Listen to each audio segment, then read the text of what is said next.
as we know it, forever altered in a pandemic. After something like this, you don't expect things like this to happen. Uncertainty remains as the Empire State begins to reopen. From the economy to education, the future in question. Can you say for sure at this point whether students will go back to school in September? Staggering unemployment. Billions already paid out in benefits. Tonight, your Upstate News teams sharing your stories. And giving you a preview of what life could look like in the new New York. The COVID-19 pandemic has changed us and our way of life. Good evening. I'm Doug Emblich. And I'm Jenny Ryan. Tonight we are joined by our sister stations in Syracuse and Albany as we take a closer look at what may lie ahead. Daily routines all seeing an epic shift. Even now, as New York State starts to reopen, businesses get back up and running. Frustration, anxiety, and financial instability remain. In just over 2 months, this pandemic has revolutionized the way many people work. And the experts agree some of the changes are here to stay. Just do your best to tune it out. Hashtag WFH, working from home. Sometimes with kids as co-workers or cats as companions or dogs dozing through conference calls. I think my office is probably surprised at how well everyone has been able to remotely work. Paralegal Sandy Chacha says her theme party Zoom calls with coworkers have helped to keep it light. This actually was yesterday. And she says she's getting more work done at home. You want to be more conscientious, I think. You want to let your firm know, your employer know, you're getting the work done. So where do we go from here, post-pandemic? Lori Zuka is a vice president at Paychex. It was a huge decision. In the span of 6 days in March, the Rochester-based company moved more than 15,000 people, almost every employee, out of its offices and sent them home to work. Yeah, many of these employees didn't have laptops.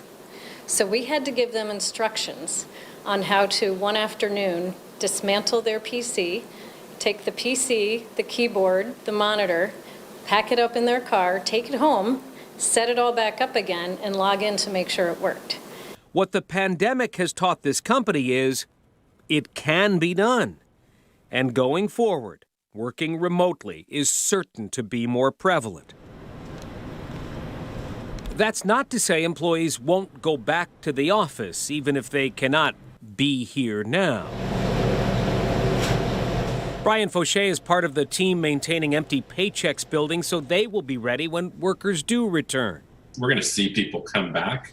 But Cornell professor Chris Collins predicts there will be fewer people at the office 8 hours a day, 5 days a week. It's a place to come when you need things. It's a place you need to come when you need to connect.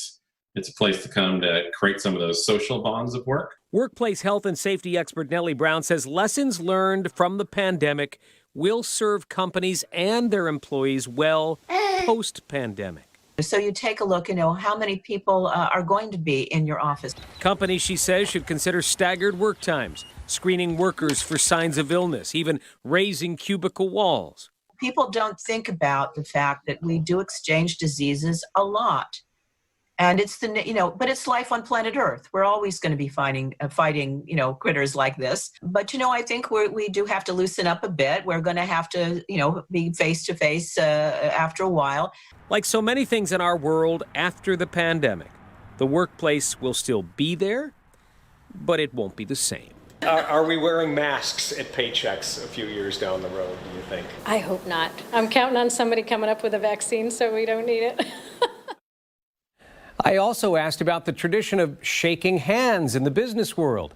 No one I spoke to for this story would be surprised if the handshake becomes another thing that we used to do. Leaving your house for work doesn't mean you're immune from change. So-called essential workers are facing enormous hurdles. We found that in a company famous for its hot dogs and the grocery store chain known for its customer service. While toilet paper was stealing headlines in the aisles of Wegmans, Instacart shoppers were on the move. This pandemic proved that consumers in quarantine were more than willing to pay someone else to do their shopping. The challenge we had as the pandemic started is we weren't able to keep up with the demand from the consumer. So a month into the pandemic, Wegmans partnered with Instacart, using its own employees to fill orders. One of the many ways the pandemic is transforming the way Wegmans works. So I've worked for Wegmans for 22 years. This is definitely the most unique situation that I've experienced. In a matter of days, Wegmans faced an unprecedented demand for products and an urgent need to focus on the safety of their essential workers and customers. Employees who once offered food samples switched to sanitation carts. Wegmans' beloved buffets replaced by packaging. And employees known for their customer service now work behind masks and plastic shields. I'd say the biggest challenge has been helping our customers and our people the way at the standard that we are used to. I think that the most difficulty there was just trying to balance that and help our folks feel safe and comfortable, and then trying to help the community ensure that they could buy the things that they need. It's too early to tell if many of these changes will last, but some things won't go away. Chief among them, e-commerce. The pandemic has expedited Wegmans' move toward it.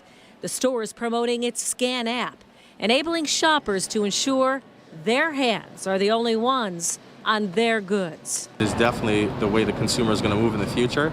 And I think as people understand the convenience and ease of it down the road, I think some will stay with it. But I still think there is an opportunity for people that want to experience a store and be in a store. Changes in the food we eat are happening well before the grocery store.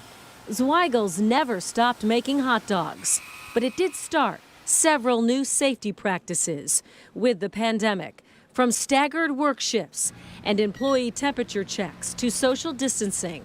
Changes that at first came at a cost. We had to cut our production as well. So not all companies had to do that, but we needed to do that in order for employees to feel safe and at the same time be able to run production. So we did, but now with all of our policies and procedures in place for safety and sanitation, we've started to ramp up again. Zweigel's has been churning out hot dogs for 140 years. This is not its first pandemic. Julie Camardo is the third generation to run the company. Coronavirus is teaching her about food safety, but history is teaching a lesson equally important. We survived. We survived the Spanish flu. We survived a few world wars, the Civil War, the Great Depression, 9/11. This is just a temporary time in our lives, and we will all persevere. We're going to be stronger. Camardo says she hasn't found any files or records to guide her through this, but she is carefully documenting it for future generations. The pandemic has reinforced the importance of worker safety. Essential workers, from the floor of a hot dog plant to the aisles of Wegmans.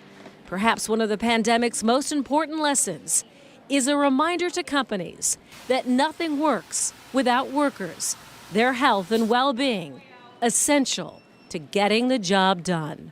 We're powering through it. And Wegmans right now is testing new ways to sell the food that once was offered in self-serve bars. And no need to worry about hot dogs for summer picnics. After cutting production to increase those safety measures, Zweigel says it's back up to full capacity. Nearly 2 million people lost their jobs in New York's private sector in April. It was the state's biggest monthly employment drop in history. The state has paid out more than $9 billion in unemployment benefits during the pandemic. Losing a job is certainly scary for anyone. The pandemic has forced many into survival mode. 13 Wham's Chris Best joins us now. Well, Jenny and Doug, we heard from two different women, one who was forced to quickly adapt to keep her income, another who was left without a job or without benefits. Both tell me they've learned a lot about how to survive moving forward. It was scary. It happened all at once. The office closed. I ran there, grabbed my mail, watered my plants, and left. Mid-March, Rochester realtor Andrea Noto Siderakis was expecting to be working during her busiest time of the entire year. A fat spring, it's called, when real estate is good. I have most of my income come in this time of year, and I'm normally working 10, 12-hour days. Instead, she wasn't allowed to work at all, in person anyways, when New York State deemed real estate non-essential. That meant no more open houses, showings, or listing appointments. Like many realtors, Andrea had to adapt if she wanted to survive. Look through your expenses and cut, cut, cut. She also learned how to work digitally, arranging meetings over video instead of in person. People are like, oh my God, you Zoom? I do now. She also helped buyers by doing virtual tours of her listings, like this one. That meant paying more, though, for more complicated photography. My expense for that has gone up. It's doubled in price, so I do photos and virtual tour. But I think it's a cost of business right now. It's helped her stay in business and be better prepared in case of another shutdown. I can survive. I will survive, yes. But the pandemic took many by surprise, like Carrie Bonich, a single mother. Carrie moved from Florida to New York with her 10-year-old son in October. She got a job working part-time at the retailer Ann Taylor Loft until the store closed for coronavirus. She tried applying for pandemic unemployment and received the initial $600, but that was it. She says she made a mistake on her application, and week after week, no one has answered her calls for help. I mean, this is insane. This is insane. I mean, it's been over 2 months. Her priority, having enough money to feed and support her son. His school gives out lunches, but it takes gas money to drive there. We do get food stamps. I don't get child support. I mean, my whole idea of saving, I thought I had some money put aside, but, after something like this, you don't expect things like this to happen. It's been a hard lesson, and every day she tries to get through in hopes someone will help. I'm obsessed. Every day I probably look at it 10, 15 times a day. But still, no more checks have arrived. And tonight, Carrie says her application finally went from being denied to pending, but she's still waiting for the money. That's a problem we've heard from quite a few people. In the meantime, she's looking for work that she can do online using her bachelor's degree while she's home teaching her son. Both of those women tell me they're using this time to further their education so that they can be more appealing to future employers and to clients. Doug? Thanks, Chris. No region of the state certainly immune to the economic ripple effects of COVID-19. One example, Buffalo, a city deeply rooted in hard work and diehard sports fandom. Both the Bills and the Sabres are sidelined because of what has happened over the past few months. From grocery bills to our retirement savings, the pandemic has a lot of people questioning what they should do now about their personal finances. And we are joined tonight by financial analyst George Comby from Brighton Securities. George, thank you for joining us tonight. There are a lot of fears about a second Glad to join you, wave. Jenny. Thanks for having me. Thank you. About a second wave of this virus hitting in the coming months. How should we be preparing financially, or should we be doing anything to get ready for a potential second wave of this? From a purely financial market sense, we're not too concerned about that because markets tend to act in advance. But the effects on you personally could be losing a job or not going back to the job you hope to go back to. So if you can save now and put a little aside, that makes great sense. The difficult part about that, of course, is if you don't have a job now or you're on reduced hours or just getting by, makes it hard to save. But applying, businesses will be opening back up. They'll need workers. And if you don't have a job or need one, it will be a great time to look for one. Of course, we always hear about the stock market, George, that people tend to buy and sell at the wrong time. Say you're somebody close to retirement right now. You've been watching your 401k drop, although it's come back again a bit. How should you approach the retirement question in a tough time like this? Well, look for your various sources of income. Most people in retirement will have Social Security.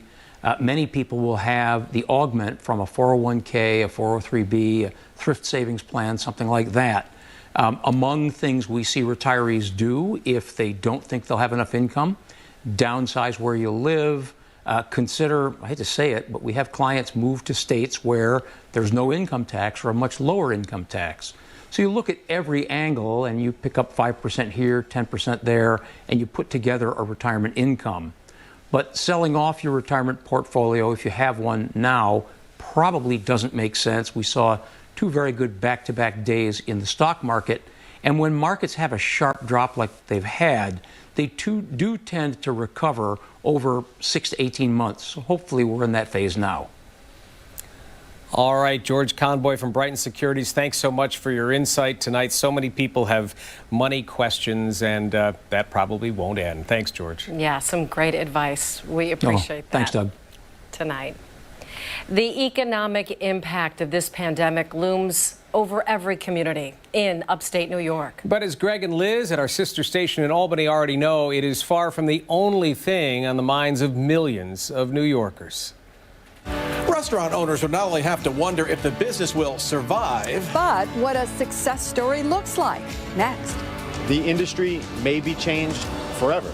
From street seating to service with a covered-up smile, we envision a potential date night out. And with concerts canceled, the fair in jeopardy.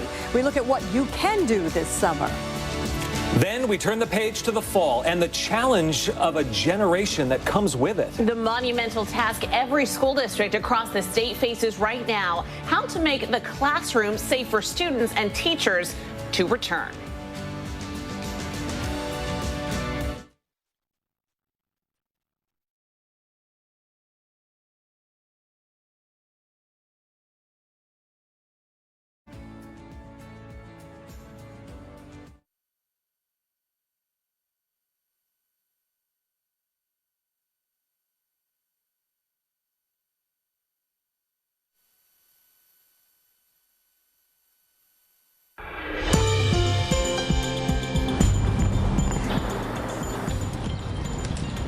It's tough times. This summer, this is a big one. As we start to open up, when we relax some of these rules, it's just going to kind of backfire. But I guess we'll see how this, how this summer goes.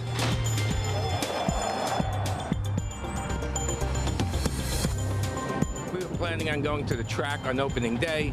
We go for the Whitney, and we also go for the Travers every year. That didn't happen, or it's not happening, but we hope that between now and then, that's still 2 months away.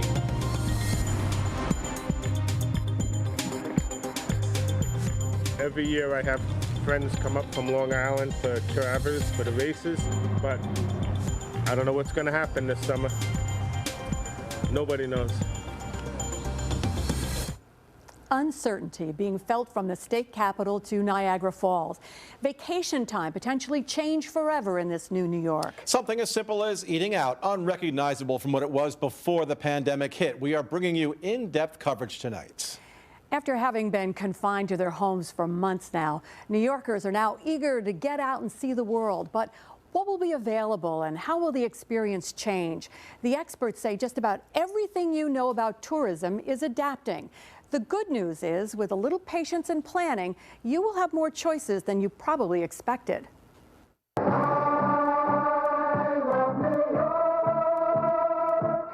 For years, we've been told to love New York. You can find it all, only in New York. New York, it's all here, it's only here. But thanks to COVID-19, we're now going through a legal separation. The timeout won't last forever, and there's a whole industry waiting to rekindle the romance. As the state begins moving through the phases of the reopening, New York's museums and water parks and golf courses have already begun their campaigns for life after the quarantine. Americans have faced great challenges. We all deserve a daydream. Tourism traditionally generates more than $100 billion worth of economic impact in New York State each year. But this year is very different. And after weeks of sheltering in place, joggers and bikers and families and theater goers looking for an escape from the reality of a deadly pandemic want to know, where can we go? The quote-unquote mass gathering. We don't want those in New York State. What will be open? I think most things will be open. I just don't think they will have the same capacity that they've had in the past. And what will our experience be like? Do you think that tourists will be wearing masks this summer? I think they will. Persistent promoters have been moving around the chess pieces for weeks now. Can we set up events in the outdoor spaces that put local entertainers back together? Can we get the museums to do exhibits outdoors? Can we get more table space outdoors for the restaurants? Can we do sidewalk sales? Because the outdoors is definitely safer. And that's likely where you will spend your summer vacation this year, in the wide open spaces. Anything outdoors, I think, has a huge advantage over anyone else. I think campgrounds aren't going to be able to handle the demand this summer. Whether it's climbing the Adirondacks or hitting the Empire Trail or boating on Lake Champlain, outdoor activities are already being green-lighted with social distancing guidelines. Crowds, however, are out, and with them, the enjoyment of some of New York's biggest and brightest attractions, the mega successful State Fair in Syracuse. Gone. And giant outdoor concert venues like Marvin Sands and Art Park and SPAC, lifeless and nearly impossible to resuscitate. I'm not a medical expert, but I think it's going to take a vaccine, not only before people are comfortable, but before the government is willing to issue a permit to do something like that. But you might still buy a ticket for a more manageable concert. Some venues like SPAC are literally turning their backs on the amphitheaters and looking at the lawn. Maybe there's a way for them, kind of like what's going on with beaches, for us to do a layout of how you can have some socially distanced events. While the Saratoga Racecourse is still a question mark, if it follows the model of Belmont Park, the thoroughbreds will gallop with no fans in the stands. Our motto, as you know, in the city is health, history, horses, and health always comes first here. Always has, always will. The experts say post-pandemic tourism comes down to cutting back on crowds and creating space. You think that before, this summer is over, that we could be having mini festivals in this area or in any part of the state? Oh, yes. You have farmers markets that are open right now, and most festivals aren't a lot different than that. The Hops on the Hudson Craft Beer Festival in Putnam County has already created a blueprint for social distancing with detailed tent placement for vendors that would require pre-ticketing and a limited number of attendees.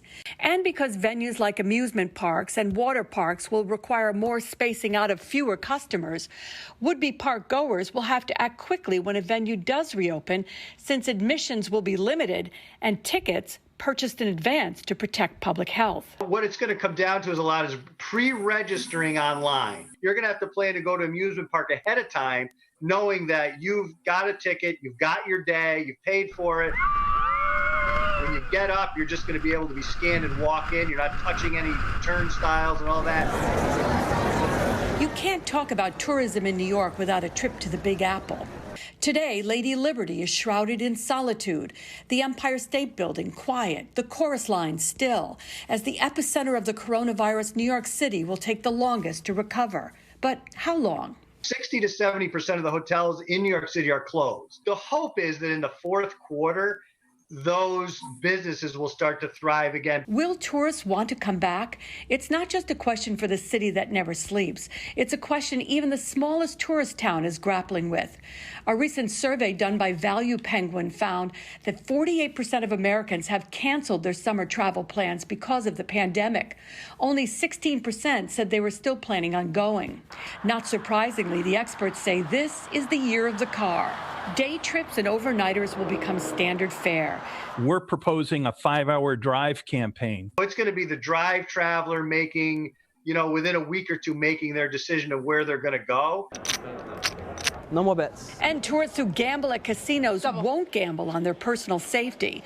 They will demand the highest standards of cleanliness and a minimum of human contact at all their attractions. Dorr says his hotel operators already have that answer. And someone stays in that hotel room, they're not going to go in and clean or sell that room for 72 hours to the next person, so that the virus, if it's in there, has time to dissipate. Other hotels have changed their check-in policies so you bypass the reception desk with an online app that even gives you your room key. Getting you to leave your home is all about making sure you feel safe. In the early stages of the reopening, most New Yorkers will probably be grateful just to sit at a sidewalk cafe 6 feet away from each other.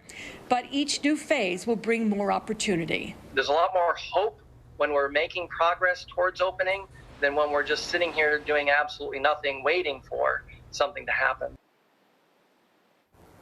The one thing you as the tourist will have to bring to the experience, I'm told, is patience. Thanks to spacing and cleaning, everything touristy will take just a little bit longer in the new New York. Well, there are a few more scenic ways to see the state of New York than by hitting the waters of the state's canal system. It's been that way ever since Governor DeWitt Clinton broke ground back in 1817. What started as Clinton's Ditch became the celebrated Erie Canal, linking the eastern part of the state with the west. The state's current 524-mile canal system now includes 4 canals. When New York State started reopening, that meant work on reopening the canal system could begin as well. The Canal Corporation director, Brian Stratton, tells me most of the massive system will be open to boaters by the next big holiday weekend, July 4th, with pandemic protocols. This system was really custom made for safe social distancing. People can really get out on their boats and spread out and just enjoy and be safe. We generate hundreds of millions of dollars every year in tourism spending, boating, cycling, camping, hotels. So it is a critical source. A lot of boaters can't wait, and yes, masks and hand sanitizer will be available all across the canal system. Now, the concerts may be canceled, but venues remain hard at work brainstorming next steps to bring you live music. Here's my conversation with Elizabeth Sobel, the president of the Saratoga Performing Arts Center. What is the future of the mass gathering, do you think, Elizabeth? I think it's very much in question right now. I think that this is the big unknowable for all of us, whether we're outdoor festivals or whether we're indoor concert presenters. Most of my colleagues do not believe that they will be back into their concert halls or theaters until sometime in 2021, and not necessarily the spring. So I think there are a lot of surveys being taken right now, and every single one of those surveys says that roughly 60% of the respondents will not go back into concert halls or large venues until there is a vaccine. So I think that kind of tells you where we're headed. Lots of unknowables and the need to reimagine. Are you worried about next year as well, also not happening? You know, I think we can't assume. The answer is yes. We're looking at that as one possible condition. It's going to be tough to even figure out what next year looks like. And so we are just trying to adopt an attitude of complete openness, being ready for any small door that might open and being able to walk through it. And the restaurant industry also searching for that metaphorical door to open. And when it does, your dining experience will be very different from how you're served to where you're sitting. When Vic Christopher and his restaurant staff aren't cooking, they are cleaning and constructing, expanding his Little Peck's restaurant as he prepares for a new normal. Christopher has helped turn downtown Troy into a dining destination. He's operated several trendy restaurants and bars there. Right now at Little Peck's, it's takeout only, but when he reopens inside, customers will be wined and dined and distanced. We used to have 50 people in a busy dining room, but now we're going to expand and add additional dining space. So we plan to have 5 people in 10 dining rooms as opposed to the busy one area. We're going to spread people out. Christopher's restaurant building is a classic, and now he's planning on using every inch of it. There's been no occupancy in the upper floors for decades. And so we're looking forward to activating the building and giving people a place to spread out and enjoy a meal with their friends and family. And making people feel comfortable and safe in this environment. So he is cleaning out those top floors and quickly getting them into shape to be used as dining rooms. Forget a table for 4, now it will be a room for 4 with all sorts of precautions. We're going to use glass to kind of separate people, but they'll be able to see one another. So while people will be separate, they're also going to be together to a sense as well. So it's gonna be cool. We're gonna give it a shot. And that shot will include lessons learned already from making sure that delivery and takeout is done safely. We provide contactless service when we're making deliveries. We're gonna take that same approach for when people dine in. So you'll order the meal in advance and it'll be waiting at your table. And then when you leave, we'll disinfect the room. So you really walk right in and there's a plate of steaming hot food in front of you. And if you need something else, you'll text your server and it will be there via contactless service. The Centers for Disease Control and Prevention has laid out a series of requirements for restaurants to reopen. First and foremost, they must follow state and local guidelines. And these health and safety actions must be in place. Promotion of healthy hygiene practices, such as hand washing and employees wearing cloth face coverings as feasible. Intensified cleaning, sanitation, disinfection, and ventilation. Encourage social distancing and enhance spacing.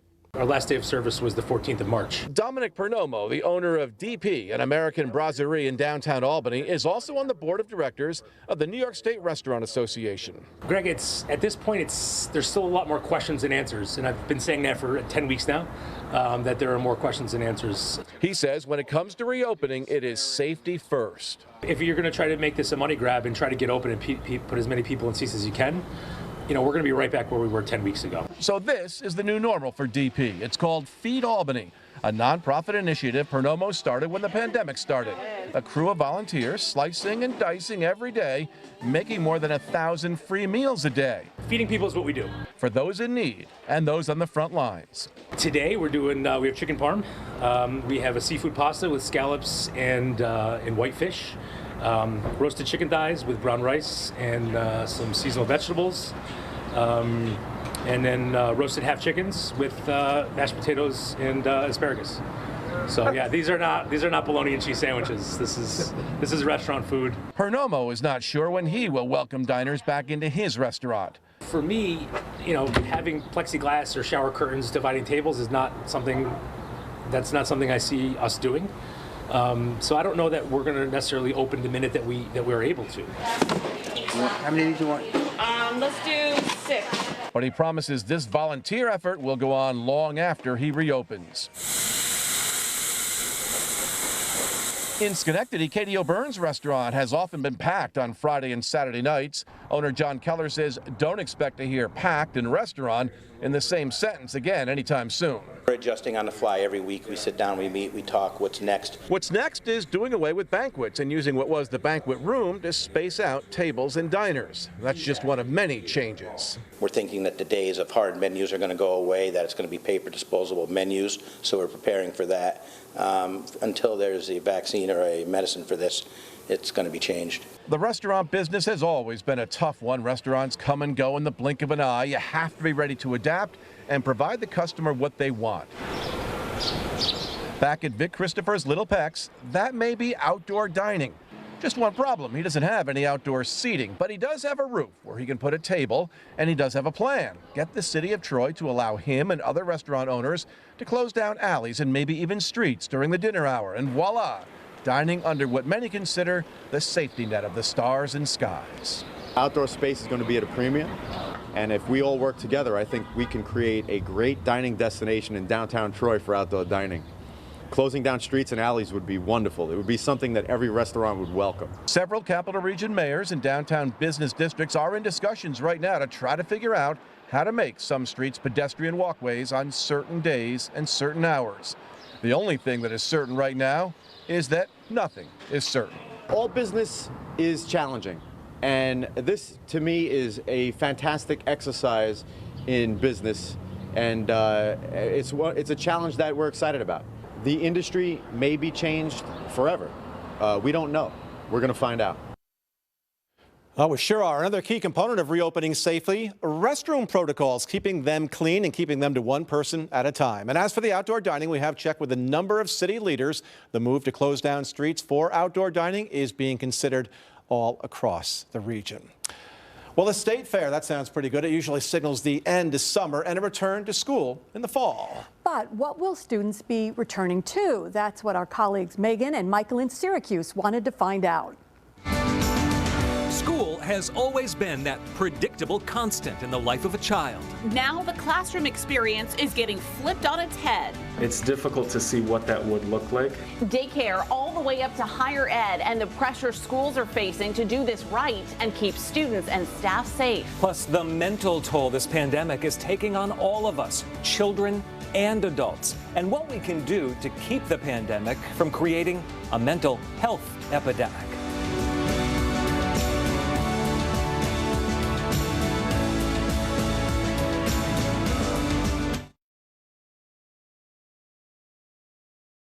It was the most routine part of the day. Get up, get dressed, get on the school bus, and off to a day of classes with friends. Gossip at the lunch table and recess out at the jungle gym. Well, now that school day schedule is as big of a question as anything we are facing in this pandemic. And with the education of our future leaders on the line, our children, it's imperative that this problem is solved the right way. For a lot of school leaders, that starts with a framework of how to re-envision the school day with the health of students and staff at the forefront. That guidance has been slow coming. Just last week, the CDC issued some guidelines for schools to consider. It advised closing communal spaces like cafeterias if possible, cleaning frequently touched surfaces. Also modifying the layout in the classroom and having students and teachers wear masks when possible. But also noted there are exceptions to so many of these things, as each school district and each student is different. Those guidelines have a lot of leeway in them. And that's leaving both primary school districts and colleges across upstate New York coming up with ideas and more ideas, hoping they will have it right by the fall. It's the towering question on the minds of school leaders across upstate New York, whether schools will open in the fall and how to do it safely. Can you say for sure at this point whether students will go back to school in September? It just feels like this is a different dimension now that I think this is much more problematic because it does affect children. So I'm not quite as confident as I might have been 2 or 3 weeks ago. Liverpool School Superintendent Dr. Mark Potter is at the helm of one of the largest school districts in central New York. With some 6,900 students and more than 1,200 employees, reimagining school is a monumental task. Every day he's faced with 1,000 questions and just as many decisions to make. Really trying to look at what would be the issues related to social distancing, understanding that when kids come into the building, are we creating a safe environment? With an average class size of 22 students, that may be far too many once school resumes. Potter is looking for ways to spread out students, even considering turning the cafeteria into a classroom. The gym could also be used. And district leaders are exploring converting some hallways into one-way walkways. But the district's 14 school buildings are configured differently, each presenting their own unique challenges. I think it's an interesting dilemma for us to be able to come up with a school model that's going to fit, and one size fits all. And there's something really powerful and special about teaching, but also figuring out that perfect fit is the most ambitious challenge Stuart Smith has ever faced. The idea of reimagining my classroom and reimagining the hallways, reimagining our cafeterias, all of that is something that it's almost as if I can't imagine. It's difficult to see what that would look like. But the high school French teacher sees a silver lining in the prospect of fewer students in each class. As teachers, we're always asking for smaller class sizes. Maybe this is the opportunity that we could work something to support students in a way that does reduce our classroom sizes and maintains our health. Down the hall, 6th grade math teacher Don Cohane is gearing up to be the motivator in chief. If I have to roll into a mask, yep, hey guys, guess what? I'm wearing a mask. Let's go. He's already looking at the logistics of re-envisioning his classroom. I was in the classroom not too long ago, and I was sort of measuring out the room of what's the maximum amount of desks that I could have. I have too many in my room right now, but I've been looking at that. To keep students safe, Cohane says they've talked about having teachers rotate to different rooms rather than students. They're also considering having students eat lunch at their desks. As recess goes, what is that going to look like for students? How do you tell a group of 60 sixth graders, let's go out for recess, but don't touch and don't go near anyone. Those are conversations that we're having. These are conversations happening not only in elementary, middle, and high schools, but also on college campuses where leaders here at Onondaga Community College are working to create a new normal. All of our faculty are working on understanding what's best delivered hands-on, what absolutely must be hands-on, and what could be at various distances. OCC President Dr. Casey Craybill calls it the biggest challenge of her career. She and her team are looking at what can be taught remotely, like lectures, and what must be in person, like dissections in a biology lab or using a drill press for technical training. It may be possible, for example, to have a class where some people are face-to-face on Monday, but other people are face-to-face on Wednesday, and you can de-densify that way, but also have that kind of interactions. They are already thinking outside the box, exploring ways to spread out desks, and expect to have a single point of entry to campus. Craybill says there will likely be health screenings for employees and possibly students, which could include temperature checks. Both faculty and students could be required to wear a mask. Craybill says she is still waiting for guidance from the state health department and state university system, and they expect to make a decision about classes by the third week of June. So we've been asked for a plan, and the plan has parameters, and the parameters are designed to help us think through the specifics of our own campus. Colleges and universities across upstate New York are starting to debut those plans. Ithaca College at the base of Cayuga Lake is among the first to announce they will delay the start of the semester until October. Syracuse University will begin early and end before Thanksgiving to prevent students from coming to and from campus. How could we get this a rigorous academic schedule done and maybe get everyone home before Thanksgiving?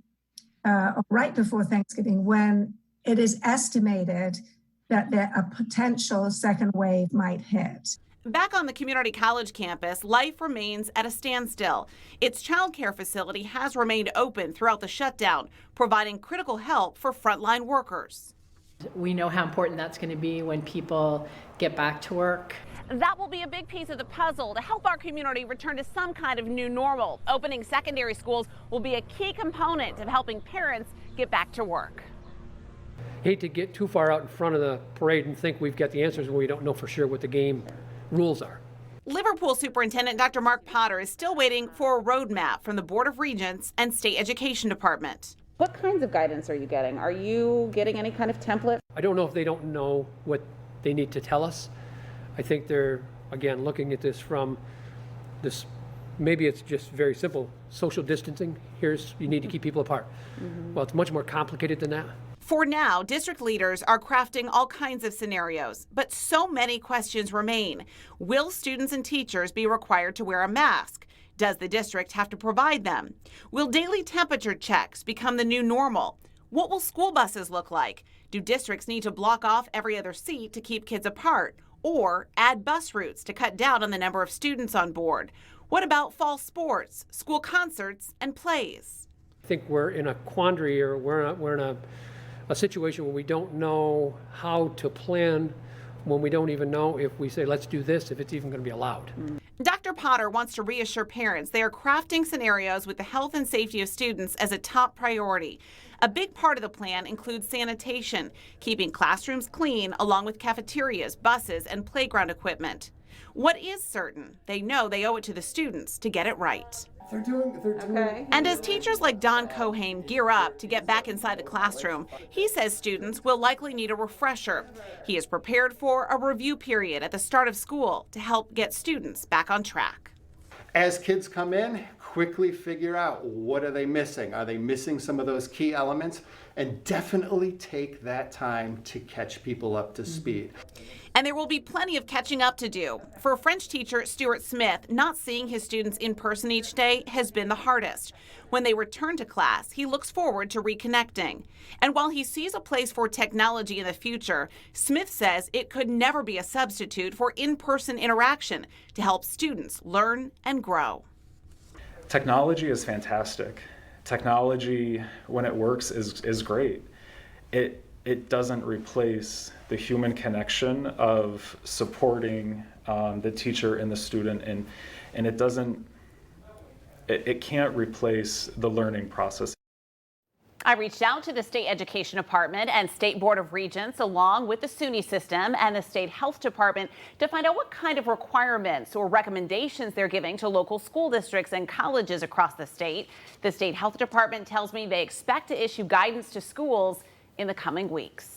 Now, all of this is putting a strain on students, parents, and teachers, frankly, all of us. Even as it starts to warm up or get hot across upstate New York, it's hard not to feel the stress of all of this weighing on us. This is playing out in different ways in every household. We've heard from parents who are impressed with how their children are handling it.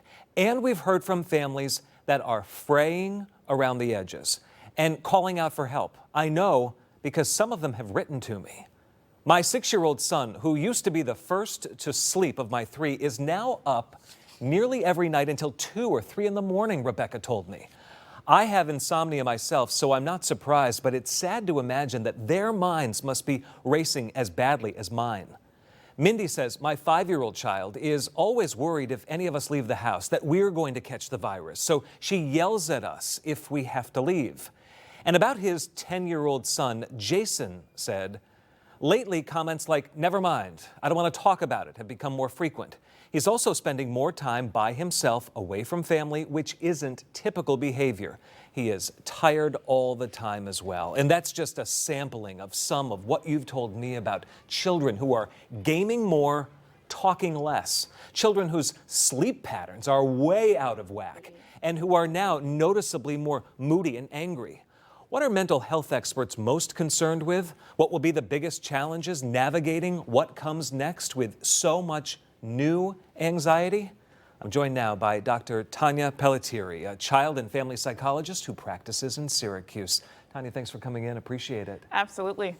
I was blown away when I put this out on Facebook by the number of comments that were directly related to sleep. Yeah. They're up all night. It's like there's no control over the sleep anymore. That seems pretty fundamental and pretty troubling. It does, because sleep and a good night's sleep are so connected to so many other functions of children. You know, it's a result of so many different activities that have changed with the pandemic.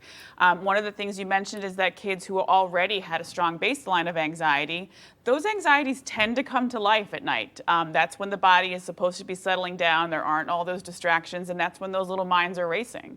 But a lot of other reasons are at play here too. And up until recently, the weather has been bad, so kids just haven't been getting the exercise and getting outside and that fresh air that really does tire them out and wind them down. I was struck also by the number of people who wrote to me very honestly to say, yeah, I pretty much gave up. I gave up kind of on the school and the sleep. I can't control that. And I got the sense as I'm reading hundreds of comments from people who I do have a sense were being quite honest. I've sort of just lost it when it comes to parenting. Is that happening? Yes, it is. At first, it was kind of a tongue-in-cheek joke. This is going to be a hot mess, and I'm okay with it. And then I think a lot of parents did find the benefit in finding a little bit of a routine and really worked hard at that for a long time and tried to adjust sleep schedules. But that's hard to do full-time and still do the parenting end of things and the teaching end of things, and for many of these parents take care of their own jobs as well. So it's that chronic constancy that's creating that quarantine fatigue that we hear about. What is most missing from a child's life right now? The number one answer is their friends. You know, in many ways, the older kids have been practicing for this for at least a couple of years. They've had a phone and they understand how to use technology for socialization. But even my older clients are done, and they're willing to turn in their phones to be with their friends again. I worry about the younger kids. Children are telling you, Yeah. I'll give up the phone. I Yeah, just want I to don't see want my-" it anymore. I'm sick of it, because they really want that contact. The younger kids haven't been practicing that, and this technology is a very awkward way for them to socialize, and they really miss that peer interaction in the classroom, in the cafeteria, on the ball field, all those different types of socialization that has just been taken away from them. And I worry about what that's going to look like. Looking forward, what is it that you see on the horizon? Folks who do what you do see that the rest of us might not be seeing. What's coming that we haven't yet grappled with or recognized even? Interestingly, the unknown is is an issue for us too. We don't have a lot of experience here to help us. But I think for me, as we talk about re-entry and phasing out or phasing things back in, I'm seeing that anxiety percolate in the kids on my caseload, and I worry that we're forgetting about how slow that transition has to be for some of our kids. We can't go from full quarantine to first day of school. I know that's not going to happen, but we really have to be thoughtful about how we incrementally expose our kids to the real world, to wearing masks, to social distancing, because a lot of families have just chosen to be at home. And we have to think about what that re-entry in the next couple of months is going to look like, or we're going to see a real big spike in school refusal. We're going to see a real big spike in those anxieties. School refusal. Do you already envision that being a thing coming sooner than later? Yeah, sadly, I think we're going to see a little bit of that for sure. Where are the bright spots? I don't want it to all be negative here, because I know that in your client base you are seeing some of that, and other people who do what you do are seeing that as well. Where are the bright spots? Well, the families that I work with a lot of them have resources. And so those are the families that can find some bright spots. Because we certainly know, Michael, there are a lot of families that are struggling to find any bright spots. But a lot of families are enjoying the slowdown. I have an 8-year-old telling me that he likes the fact that his evenings aren't rush anymore. Get lunch together, go to bed, take the shower. And families in general are just finding some benefit to slowing down, to taking things out of the schedule, to really, working through that process of feeling bored and finding clever and new ways to hang out together as a family and be together. And siblings are getting along. It's crazy. Not in every household. No, there are people saying right now that's really not happening not in here, my not house. me. Who has a tougher haul over the next 3 months where we will get decisions on school? You'll see some families refuse. Is it the children or the parents who have the tougher slog ahead, do you think? Well, I feel like it could be parents, because they're going to be expected to, really kind of take the lead and show that confidence for their kids moving forward. We're going to have to do a little bit of that faking, but for the most part, these kids are going to struggle, and this is going to be hard for them. That's the expert advice. Fake it until you make it. There you go. Dr. Tanya Pelletieri, who practices in Syracuse, you're my friend. Thanks for coming in. I much appreciate it. My pleasure. Megan, over to you. All right, Michael, thank you. Well, while you might say it seems like there is nothing but questions right now, that is not necessarily true. But there are so many questions, as we've realized over the last hour. We've heard from dozens of people, experts in their fields, who are set on making sure we navigate this uncertainty safely and successfully. From the stores we rely on for food and cleaning supplies, and the people who make them run day in and day out. To the restaurants that we love to visit that may need to spread out the seats or maybe put us outside under the stars. To the classroom, where educators know face-to-face instruction is the most impactful learning tool. But the health and safety of our children, of course, is the #1 priority.